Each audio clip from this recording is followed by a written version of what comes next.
c'est une fin d'aventure inattendue pour Benjamin. Ce 21 mars, le candidat a décidé d'abandonner Koh-Lanta, le feu sacré. Une déception pour ses camarades, même s'il ne regrette en rien son choix. Les abandons sont rares dans Koh-Lanta.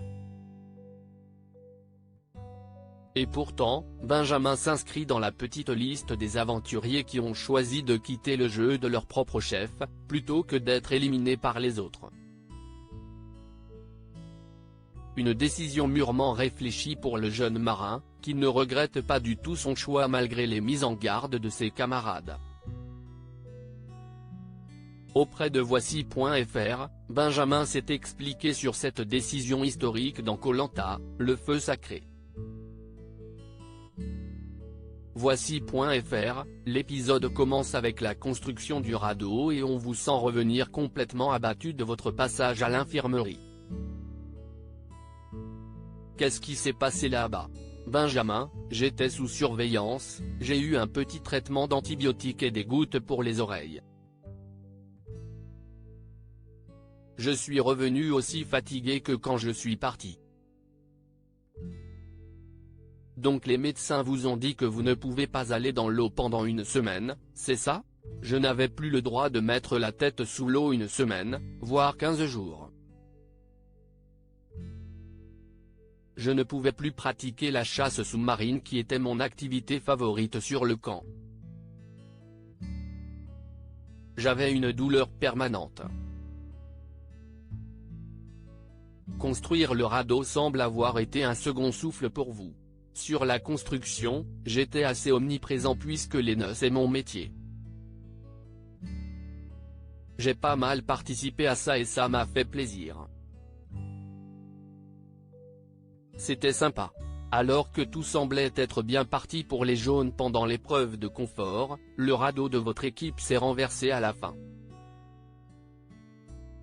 Qu'est-ce que vous vous êtes dit à ce moment-là?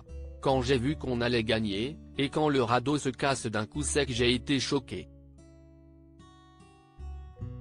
Je ne savais pas ce qui s'était passé, si on avait perdu ou pas. Sur le moment, c'était le choc. Ça a été un peu un ascenseur émotionnel. Oui, dans nos têtes on avait gagné, on commençait à chanter et tout. Et boum, non. À quel moment avez-vous décidé d'abandonner? Quand avez-vous eu le déclic? C'était vraiment une décision réfléchie, pour moi l'abandon c'était impossible dans mon esprit. Mais le fait de ne plus avoir d'énergie physique, je ne pouvais plus me lever, plus rien faire. C'est un tout, le manque de nourriture, la faim, les pluies tropicales la nuit, l'humidité, mon otite. Je ne pouvais plus continuer. Donc cet état de fatigue n'est pas dû à votre otite, ça remonte à bien avant? Largement. Mes capacités physiques ne voulaient plus. Je n'avais plus du tout d'énergie.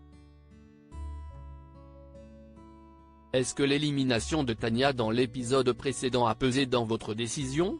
Non. Ça m'a choqué car je ne m'y attendais pas, ça m'a mis un coup au moral car je me dis que je ne la reverrai même pas à la réunification, c'était mon binôme de l'aventure. J'étais vraiment dégoûté sur le coup mais ça n'a pas joué sur mon abandon. Votre abandon a conduit au retour de Tania. C'est un mal pour un bien? Oui. Pour le coup, je n'avais pas le choix d'abandonner parce que je n'en pouvais plus. Mais le fait de savoir que c'est Tania qui revient à ma place plutôt qu'un autre aventurier, ça m'a fait tellement plaisir. J'étais content pour elle. Petite question indiscrète, il y a eu beaucoup de réactions face à la nuit que vous avez passée avec Tania. Il y a quelque chose entre vous? Honnêtement, il n'y a rien du tout à part une grande amitié. On ne se rend pas compte, mais la nuit il fait humide et froid. Donc si on veut dormir ne serait-ce que quelques heures, on n'a pas le choix que de se réchauffer avec la chaleur humaine. Donc on était collés, d'autres l'étaient. Mais c'était le seul moyen de se réchauffer. C'est très rare qu'un candidat abandonne de lui-même Koh-Lanta. Ne craignez-vous pas les commentaires négatifs que vous pourriez avoir des internautes sur les réseaux sociaux, comme cela avait été le cas pour Franck l'an dernier? Non, avant d'abandonner j'ai réfléchi à tout. Je savais très bien que j'allais me faire exploser sur les réseaux sociaux. Mais tout ce qu'on dit, ça ne m'atteint pas. Je sais ce que j'ai vécu et je me fous de ce que les gens pensent. Je peux les comprendre, parce que moi quand je voyais des abandons dans les aventures précédentes j'étais pareil, très critique. Mais il faut le vivre. Si votre équipe avait remporté l'épreuve de confort, votre choix aurait-il pu être différent? Non, mon choix était déjà fait, même avant l'épreuve des radeaux.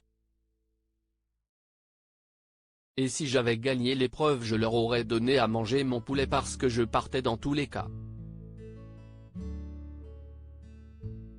Vous en avez parlé avec eux après l'épreuve?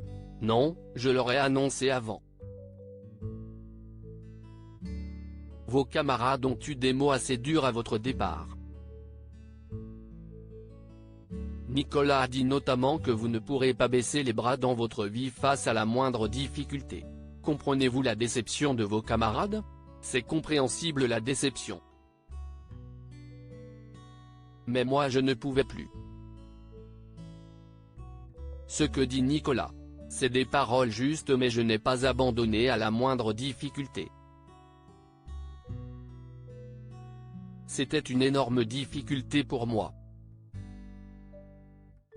J'avais perdu tout ce que je pouvais donner physiquement. Benjamin n'aimerait pas refaire Koh-Lanta. Denis Brognard a dit que tous les aventuriers qui ont abandonné Koh-Lanta l'ont regretté. Est-ce que c'est votre cas? Quand je repense au moment de mon abandon, je sais que je ne pouvais plus rien donner physiquement. Donc je ne peux pas regretter, sachant que je ne pouvais plus. Je vais avoir un goût amer en regardant les autres épisodes en me disant que j'aurais pu être encore là. Mais je ne regrette pas mon abandon. Comment s'est passé votre retour en France? Très bien, j'ai repris ma vie normale. Je suis sorti avec mes amis, j'ai retrouvé ma famille. J'ai remangé très bien, j'ai repris le travail par la suite. Aucun problème en tout cas. Vous avez gardé contact avec les autres aventuriers? Je suis en contact avec quasiment tous les autres. On a un groupe WhatsApp où on parle entre nous. Comment Koh-Lanta a impacté votre vie? Est-ce que c'est une aventure que vous gardez dans un coin de votre tête, ou est-ce que c'est quelque chose qui vous accompagnera toujours? C'est quelque chose qui va me suivre assez longtemps étant donné l'impact que ça a eu dans ma tête. Ne serait-ce que par rapport à la pluie et le fait d'être tout le temps mouillé. Maintenant, je suis beaucoup plus tolérant d'être sous la pluie en sachant que le soir je vais être chez moi au sec. Je relativise quand je sais ce que j'ai vécu. Malgré tout, aimeriez-vous refaire cette aventure? Ce serait un peu bête de dire que j'aimerais le refaire vu que j'ai abandonné. Mais c'est une belle aventure et pour l'instant je ne souhaiterais pas la refaire. Je n'étais pas assez préparé physiquement en tout cas. Pas du côté sportif, mais dans mon esprit il reste des kilos pour avoir des réserves et tenir pour avoir de l'énergie.